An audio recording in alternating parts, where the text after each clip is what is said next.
ginawa mo kalaro ang bebe. Ah, ginawa, tingnan mo yung bata, oh. Eh, kawawa naman ang bebe na yan. Mga bebes na yan. Ginawang laruan. Oh, baka mahulog ha. Ay, kabitin ko na lang ito.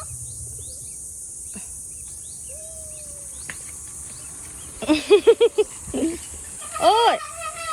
Out balance ka. Sige ko, bibi. Anong talaga? Ito nakaupo lang na nalula siya. Nakaupo lang. Opo, Pam.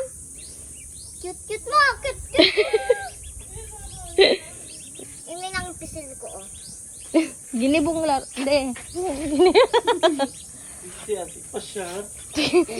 Sabi niya kaya boring daddy sa boring daddy sa kulungan. Kaya maglaro na muna daw sila mag-ride.